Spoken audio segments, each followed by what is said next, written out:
It's ZF Music, and a little bit of an update on the movie that I'm working on.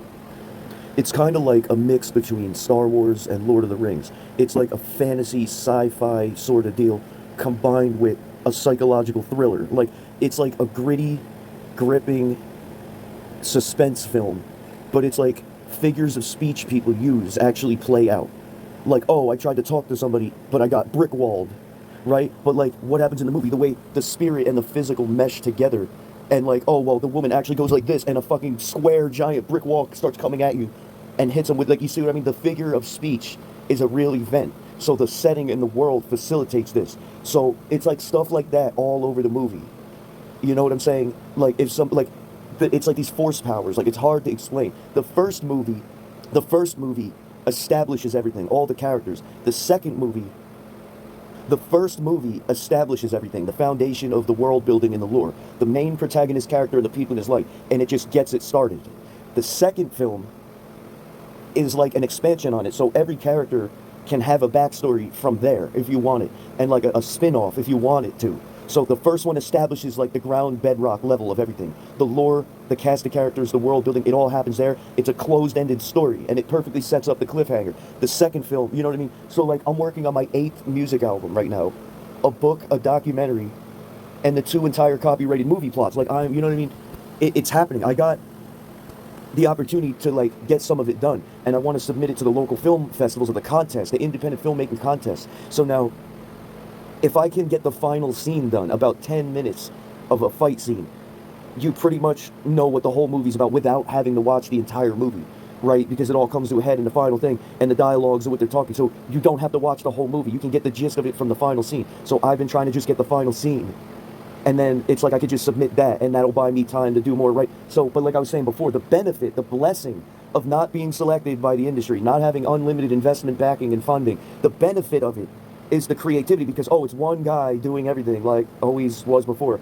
That you always have time to think of new ideas and implement them in the story. It's like the greatest like plot armor ever. It's invincible plot armor, because I can make anything at any time. Like anything I think of, oh, I could just write it into the movie. I could find a way to make it work. Like that's why with the artist's eye, I'm always looking at different locations when I'm on the road at work, different like spots you can go to, and in parks and things like the building, the Veterans Building with the big tank in front of it by the curb. Oh, we could go there, write it down. Where's the location? What's the cross street? Oh, that awesome church with the big white porcelain angel statues. Oh, that one over there in that town, right? So the benefit of my job for the last 10 years is I would just see a cross street passing it. Okay, write it down. Boom.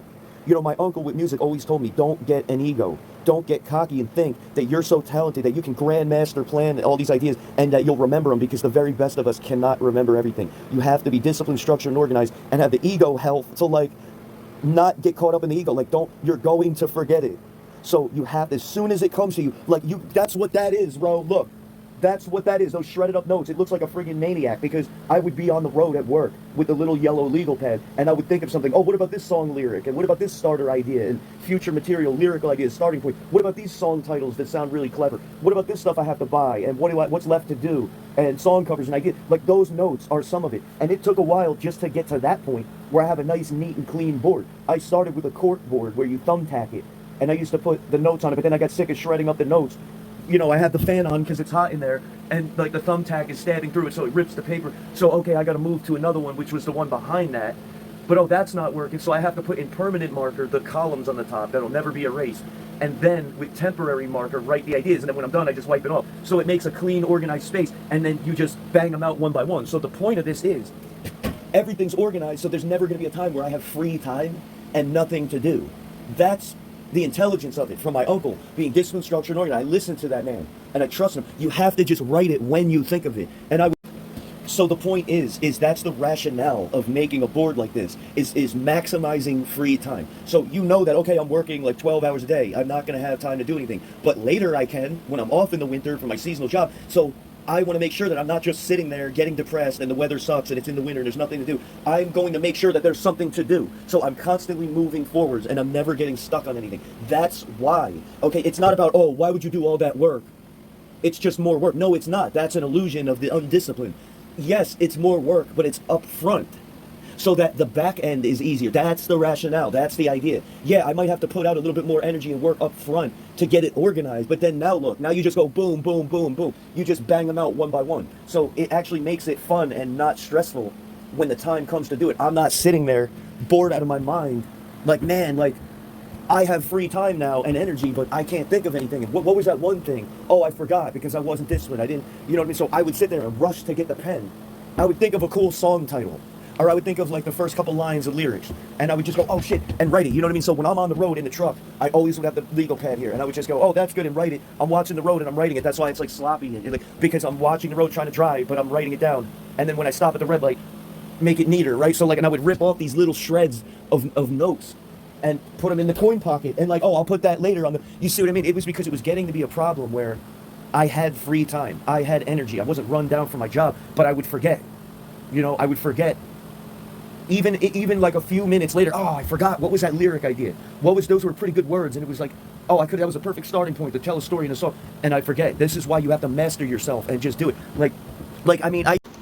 I even made the color-coded list for guitar playthroughs that I have to do for my albums, like the purple one, the Mystery album, and then cross out the ones I did, Demigod, the orange one, you know, Prodigy, the purple, the blue one, or whatever. Like, it just makes it more fun. Like, I'd be in the middle of the work season, like, there's no way I can realistically do any of this without crushing my health into the ground, and like, no, I'm not doing it. And then later, though, I'll have time and energy to do it.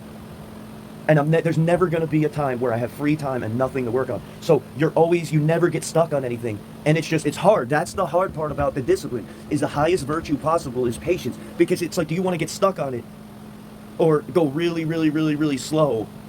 You know what I mean? But at least you're still moving. It's the tortoise and the hare. It's like, for a thing as big as a movie, and it's as few resources as one guy, right? One creative genius guy. It's just too much. You just have to do it that way, dude. I don't have funding. I don't have a crew. I'm not paying like $2,000 to have a film crew come out to my backyard so I put the stupid costume on and do. I'm not doing that. It's cost prohibitive. You know what I mean? It's time restricted. I don't have the resources to do it. And it'll actually not be as good anyway as if I did it. It's just torture going slow. That's why people don't get shit done. They can't make it through the struggle. Everybody wants the crown, but they don't want the cave. You know what I'm saying? So, like, when you're talking, everything in this room is organized. Oh, that's the computer part. Those are the swords and shit. Oh, look, I bought this for $2 at the flea market. Oh, the guy swings the sword, and then all of a sudden, like Carnage from Spider-Man, he catches the sword in it and breaks it off. And it's going to work because they're all foam swords anyway. It's like, you know what I'm saying? Like, I got all these fucking props, dude. The Jafar scene is like done with the staff from Jafar. Then you got, where's the sword? This right here, right? I already bought this at the Halloween store. I capitalized on the time when the work season was ending. This is when Satan has the sword, right? So it's got the friggin' power stone, right? So then he breaks that in half. The protagonist, the weak protagonist Christian guy fighting the devil in the backyard. It's like he breaks his sword. So then the devil whips this thing out with another power stone, a bigger one, like, right? So then what happens? Okay, I got this at the flea market for $35 last weekend. So he breaks this thing. And then, oh, but like, it's not really broken because now this comes out. And then they fight with that, right? So like, it's just like a whole scene where like it gets crazier and crazier and crazier, and the weapons get bigger and bigger and bigger until it's like this Final Fantasy sword and shit. You know what I mean? And it's like, where is this going with this crazy movie? And every scene is getting crazier and crazier and crazier. You know what I mean? So, but like this whole thing, so that shelf is the computer parts and the swords and shit. This one's for the guitar and the mic. This one's for all the drum stuff, right? And then this is the whole cinema rack with the storyboards and like the props, a little bit of the prop, the folders, everything's there. You know what I'm saying? Just random little bullshit I bought. But this rack and that rack, this for example, let me show you this bag. So what is this bag? This bag is where I bought for $10 this shit from a table in the flea market. So I can use now I can use the 3D modeler to model this into the visual effects of CGI and make the scene where the angel fights the T-Rex in the middle of the forest. I bought this just to model it into the computer. Like that, I'm dedicated, dude. It's no joke. Then I got a little other one just for a little different skin. And it doesn't say Jurassic Park anywhere. Now it's become a standard look for a T-Rex. You know what I mean? So here's some more props I got. So this is like where he wears the contact lenses and the devil knocks him on the ground, but he's got like the power stone crystal and the power glyph, and he's laying on the ground behind his back. He doesn't see, he goes like that, and then his eye contacts change to the other color, and he has the other power, right? Then I got this thing where I'm going to cut it up and take the stone out, model it into the AI, and it's going to be me where So it's the part of the movie, it's the very first scene where it rises up from the ocean at night, and it like shows the title of the movie, The Grand Design. And then the very first scene is me as a baby in the stroller. And it's a story like where it explains written into the movie how I got this scar. That my mother said she doesn't even know how I got it. And she thinks I fell down when I was 3 or something. But it's this really prominent scar right here, like Harry Potter or whatever. So I wrote into the story, me as the protagonist, the very first scene is when the baby is in the stroller. And he has the diamond in his head, so like the devil, the cloaked druid of Satan goes in the house and rips the diamond out. Like Thanos rips out the visions. It's the same sort of thing. How did he get that scar? Oh, it's this movie with like magic powers and abilities, so you know what I'm saying? And it matches the eye. I'm gonna exaggerate the eye to match it, and I'm gonna cut this up with the reciprocating saw to get the stone out. You know what I'm saying? Or I'm gonna turn it into like a whole band around, whatever it is. He rips the diamond out of his forehead to steal it and then disappears, and like the whole movie's trying to get it back. But it's like little stuff like that I get these little props, and I'm slowly building it and building it and building it till I have enough props, you know what I'm saying, to get it done. But it has like, what is the movie about? It's ultimately that Jesus is the ultimate power. And like all he ever had to do was call upon Jesus, and he just easily beats the devil. Like he just blinks his eye and he's gone in a pail of dust. You know what I'm saying? Like it's to teach you that like we can't do anything alone and we need him, and all he had to do, you know what I mean? Like Satan sends these 6 demons to go find this guy because he has an empathy power. He has a consume essence power, which is like a Jedi ability that the Emperor Palpatine used to absorb the negative emotions of his parents and the fighting and the chaos and the conflict to get more powerful. So an empathic ability to absorb other people's feelings and right, like the only powers that the protagonist has is consume essence and this empathy power. So the devil sends these guys like to go get him because he wants to use them and put them in the machine, and like, right, it's just an old trope, but it's just my version of it. So in any event, it's just my artistic interpretation of shit that's been done before, but that's what makes it unique. So, long story short, he keeps outsmarting these 6 demons, and he keeps escaping them, and then it's like he finally has to have the showdown with the devil himself in hell. And he's like, I want you in a machine, and I need you, and like I'm going to overcome the Heavenly Father if I could just have this other ability. I have all these abilities already, the worldly powers, but I have to get you. I need that ability you have. And obviously it doesn't work, and they fight and whatever, and it just builds up to this insane scene. So one of the cool parts is he uses the consume essence against the devil, and he absorbs some of the fucking devil's power. Now he's like a ninja flipping around the yard. He's, you know, just knocking him down, firing him through the fucking window. He's falling down in the yard, you know what I'm saying? Like, it's funny, dude. And you just like, how can I make this play out in an interesting and engaging way? Of these concepts and thought experiments. And, you know, it's really an Aesop. This movie is a true Aesop because it's teaching you all these old lessons. There's an object to the violence. Like Bruce Lee was saying, the chop socky flicks with the slant eye and all this stupid crap. It's like, why can't we explain why the violence? Why are they? Give me a logical reason. And he wanted to bring people together, unite them. Like, oh, you know, they were racist against the Chinese, and the sign outside the restaurant said, no dogs or Chinese people. So he's fighting that, and then it comes to a clash. That's why they're actually like fighting. There's a moral Aesop at play. That it's so much deeper than like, oh look, cool effects, and he's beating the crap out. No, there's an object to it. It's so much bigger than that. So it just constructs this architecture of storytelling that's like completely insane. And people ask me all the time, how are you making a movie, dude? When do you ever stop creating and doing art? Like, I thought you were doing the album, and it's, oh, well, now he's bored. So the way that it happened was I was storyboarding music videos, and it just got to the point that, oh, well, I'm learning audio recording for my songwriting. Now I'm doing video editing for the music videos. And it was just a natural expansion, a natural progression where, oh, I already had this story. You know what I'm saying? Let me finish it. And it's like a fictitious, fictional fiction movie. That's like a whole separate thing than the music. But I'm leveraging my skills and capitalizing and taking advantage of what I know. Because I might as well. Like, it's just naturally going in that direction. Like, I'm telling you, I'm genuinely telling you, this is it. Like, this is it right here. I was storyboarding music videos, every second of everything, and it only started as an organizational tool. Like, oh, I have some ideas, but not all of them, so let me just make this grid to put the ones I do have, and then I'll leave the other ones, like, empty, and I'll just circle back around later, so you're not stuck. You stay moving on, like, other projects, but this is how it started. You know, the guy, like, singing or whatever, that's what it was. But I already had this thing. This was in a fire, that's why it's, like... So, like, one way or another, it's going to get done. I'm not going to spare any expense. I don't care how many times I got to harass my friends to help me with it. The only reason that I'm that driven is because the story's done. It's like the board. It's like all you have to do now is just film them and just do them. The hard part is coming up with the story. That's the point. So it's when it's all cut out for you now and it's cut and dry, you just do it now and just put it together. Just sit there having fun editing. That's what I'm saying. The hard part, like, is the easy part for me. The easy part for me is the hard part for everybody else. The easy part is the creativity, coming up with the story, coming up with the material and the artistry. And the most fun part is editing it. So that's the part everybody hates.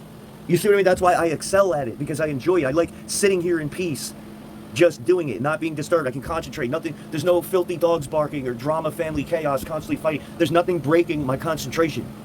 And that's where I'm in my element. And it's like, just run. Just get out of the way, because nobody can compete when I'm in my element, you know what I'm saying? So the point is, like, when I'm at the Emperor's Galactic Space Station, the Creation Station, the Batman Batcave, and the Power Rangers Command Center, it's ZF fucking music, aka the Emperor, aka the ZF Spectrum. ZF fucking music, charged up and electrified up, and stoked up and foamed up and excited up for the imminent return of Battleship Radio TV and ZF fucking music. Who was a friend of mine, I was exchanging ideas, but it's like, this is like another guy that's a little bit on the spectrum, and he's got all these crazy characters and all this crazy stuff, and like, we're not a part of each other's thing, but it was the one friend I had where I could actually talk about this stuff, and they gave a shit, and they understood, and they were curious, they wanted to know, but it's awesome, dude. The part where he's knocked on the ground and behind his back, he gets the friggin' power amulet talisman thing, and it's like, then he changes, and you see the contact lenses go to the other one, and the makeup and face paint, it's so fucking sick, dude. And if I gotta hire like martial arts people to do the choreography, I'll do it, because at least they'll know like what I'm saying, and they'll have a foundation. But it's awesome, dude. It's really awesome chronicling this journey, because I'm just a musician, dude, but it was like everything I learned just perfectly went to this, to where I'm doing full-blown cinematic productions now. And for anybody out there that actually gives a fuck about my life, that's what I'm working. That's like what I live for, dude. That is like the feeling I live for. I am a creative man, not a destructive man, being surrounded by 100 destructive men that want to take whatever, and it's just, you know, so whatever, dude. I'm exhausted, but that fire and that passion, that excitement, that it just fills me up. It's like, I made this, I'm proud of this, I have a body of work I can be proud of, you know what I'm saying? That's what it's all about. And if other people can learn from my journey, then that's a win-win-win. But like, dude, you have to change your mindset. You have to believe you can do it, or you'll never take any action to do it. And then it'll never happen or be the outcome, but then you'll blame somebody else. You're not going to go over and talk to that beautiful woman unless you think you can get her. Unless you believe, you have to get to the point mentally where you would feel weird not going up to her and talking, man, you're so good, I had to come over. It's about you. It's not about any of them. It's not about what they think. All this shit is about them and not you. The only thing that's about you is how you view things. I don't give a shit if people think I'm egotistical just because I believe in myself. I know they're exaggerating it because they're bitter and envious. I don't care if people think I'm delusional because they said I was delusional until I did everything I did already. It's already behind me, done. So, you see, I don't listen to anybody. Listen to me. Listen to people that do things and have done it. Don't listen to people who've not done it, talking from theory and shit. The stuff that gets my blood pumping, the stuff that makes it fun. You know what I mean? No matter how tired I am, no matter what I'm going through, that gives me a boost, because it's a little bit farther along. It's a little bit farther along. I'm spinning around the wheel of fortune slowly as hell. You know, which is another thing. Like, it's got all the sorcery, all the Egyptian shit, all the mysticism, all the bullshit, the fucking astrology and the tarot, all the bullshit. Every last thing like that is in this movie, and it just shows that Jesus is Lord and Christ is the ultimate glory and the ultimate power and authority. You know what I'm saying? So that's just my personal belief, but it's still a movie that it's like, it teaches them at the end, you never had to do any of this stuff. You never had to turn into the characters that were chasing after you to put you in this machine. You could have just been the way you were, believe in yourself, and just rely on the Lord. That's what the movie's about. But it's cool to watch it play out and watch the fights and watch, you know, him outsmarting him, and like, it's crazy because it actually started as the 6 music videos, which were little fragments of it, little chapters of it. And then I said, hey, well, I might as well make it a movie, and I'll put dialogues like and scenes in between the music videos and stitch it together like that, like a tapestry of storytelling. I'll put the shit in between, like the stick of bubblegum that's putting, you know what I'm saying, the things among it. But then ultimately I realized, well, let me just make an actual movie then, and you know what I mean, it expanded. So I'm like 75% done with the music video version of it, and I'm only like 25% done with the movie. But again, when it's a project that big, a whole ass movie, and it's one guy with a modest income and you know what I mean, no fucking energy or allies or funding or, you know, all that shit, the only way is to go slowly. It's just too big for any one person. So like I said, you have to do it that organized. But I'll give you more updates. It's just cool to go and get the fun props and whatnot, and we'll see. You'll know soon.